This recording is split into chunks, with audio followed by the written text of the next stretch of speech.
اللہ کے علاوہ کسی اور سے بھی جو ہے مدد مانگنے کا حکم دیا اور اس کی تعلیم فرمائی۔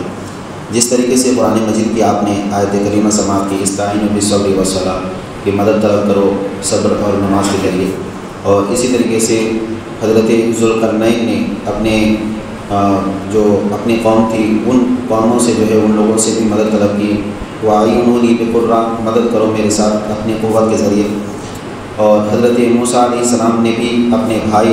ہارون کے بارے میں، ہارون علیہ السلام کے بارے میں بھی دعا فرمائی کہ اللہ میرے بھائی ہارون کو نبی بنا کر کے میرے لیے ان کو جو ہے مددگار بنا دے۔ اور اس کو قرآن مجید میں بھی ذکر کیا ہے، وَاجْعَلْ لِی وَزِیرًا مِّنْ أَہْلِی ہارون أَخِی أَشْدُدْ بِهِ أَزْرِی۔ اور خصوصی طور پر ایک مشکاۃ شریف کی حدیث بیان ہوئی جس میں اللہ کے رسول صلی اللہ علیہ وسلم نے حضرت ربیعہ ابن کعب کو مطلقاً فرمایا کہ سل،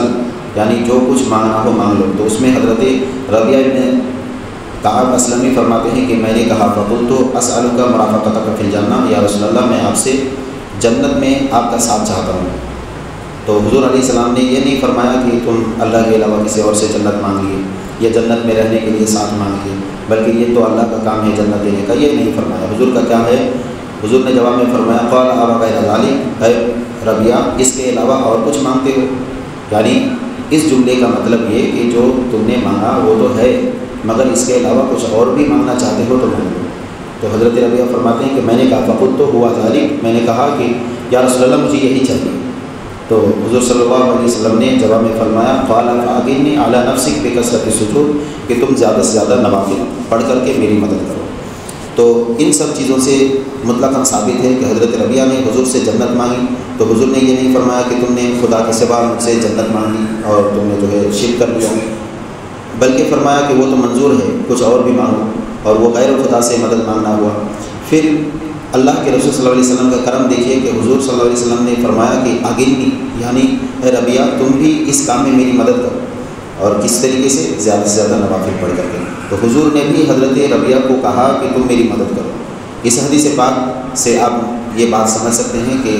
آپسی جو استمداد ہوتی ہیں، جو مدد مانگنا ہوتا ہے، یہ کبھی بھی شرک نہیں ہوتا۔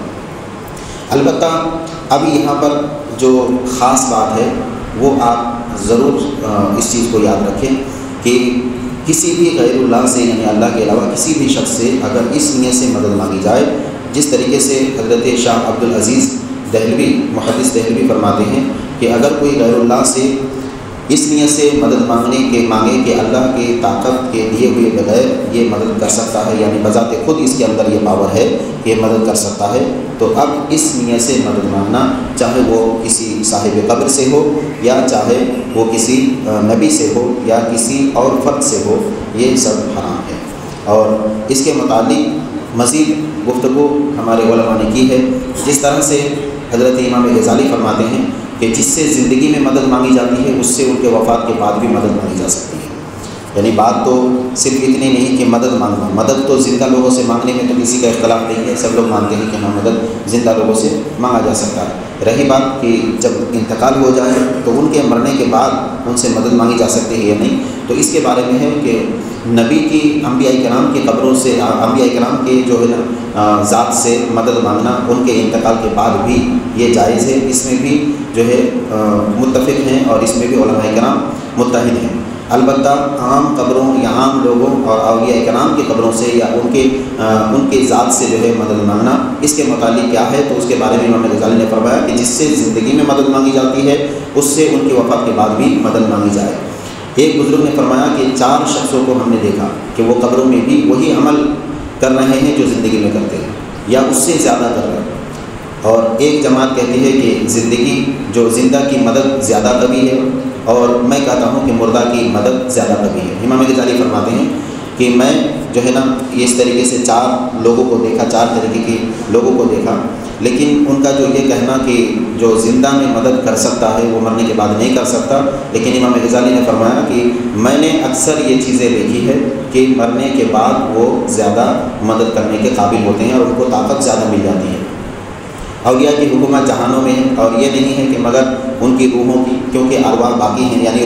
روح کے ذریعے اولیاء اللہ جو ہے اس طریقے سے مدد کر سکتے ہیں۔ نبی علیہ السلام اور دیگر انبیاء اکرام کے علاوہ اور اہل قبور سے